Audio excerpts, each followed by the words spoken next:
സിറിയയിലെ ടാർട്ടസിലും ഖമൈമിയിലും പ്രവർത്തിക്കുന്ന റഷ്യയുടെ വളരെ പ്രധാനപ്പെട്ട 2 സൈനിക താവളങ്ങൾ സിറിയയിൽ തന്നെ നിലനിർത്തുന്നതുമായി ബന്ധപ്പെട്ട് പുതിയ സിറിയൻ അധികാരികളുമായി ചർച്ച നടത്തും എന്നറിയിച്ചിരിക്കുകയാണ് റഷ്യയുടെ സൈനിക താവളങ്ങൾ നിലനിൽക്കുന്ന സ്ഥലങ്ങളിൽ പ്രത്യേകിച്ച് വലിയ പ്രശ്നങ്ങളൊന്നും തന്നെ നടക്കാത്തതും സുരക്ഷാ ഗ്യാരണ്ടി നേടിയതുമായതിനാൽ സൈനിക താവളങ്ങൾ പ്രവർത്തിക്കാൻ തന്നെയാണ് സാധ്യത എന്നാണ് വാർത്താ ഏജൻസികൾ റിപ്പോർട്ട് ചെയ്യുന്നത്.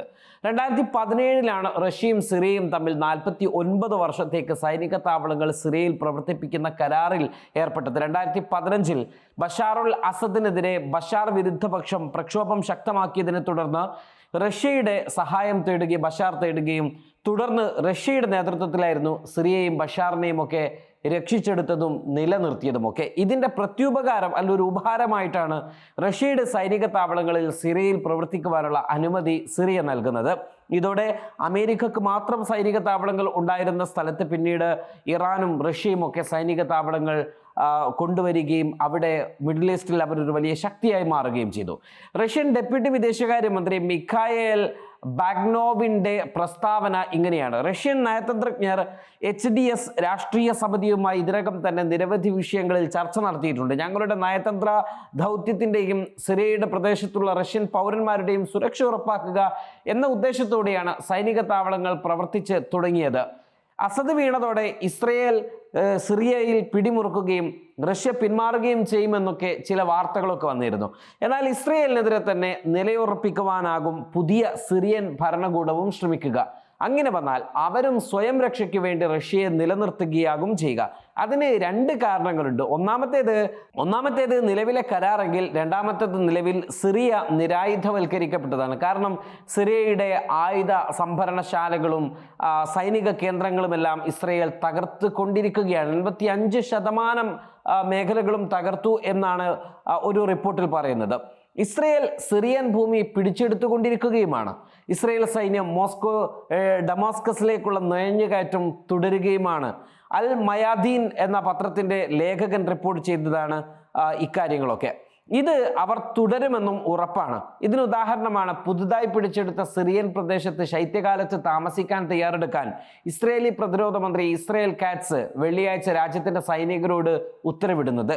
ലെബനന്റെ അതിർത്തിയോട് ചേർന്ന് ദമാസ്കസിനെ അഭിമുഖീകരിക്കുന്ന തന്ത്രപ്രധാന സ്ഥലമായ സിറിയക്കുള്ളിൽ അനുയോജ്യമായ സൗകര്യങ്ങൾ ഒരുക്കാനും സൈനികർക്ക് ഹെർമോൺ പർവ്വതത്തിൽ തുടരാനും പ്രത്യേക തയ്യാറെടുപ്പുകൾ നടത്താനും താൻ ഉത്തരവിട്ടിട്ടുണ്ട് എന്നാണ് കാറ്റ്സ് പറഞ്ഞത്.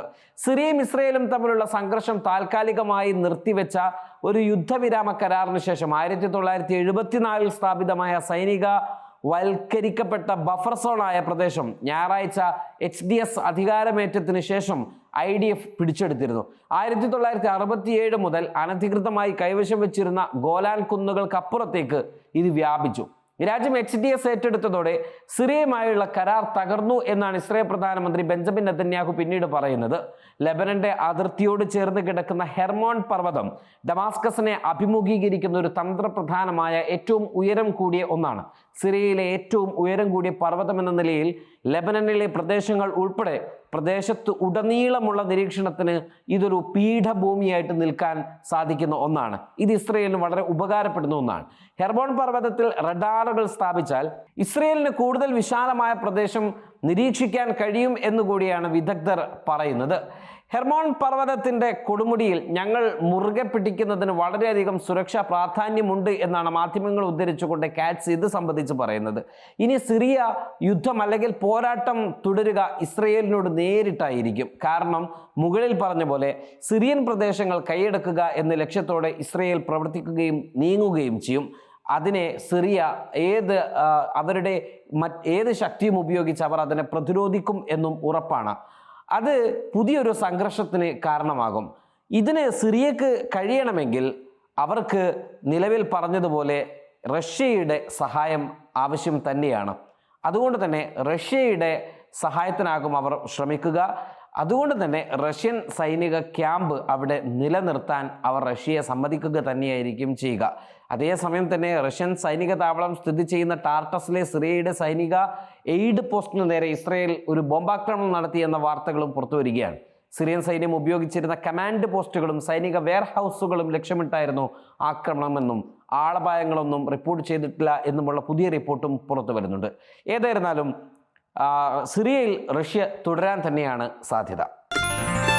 waytonikah.com, the exclusive Muslim matrimonial site.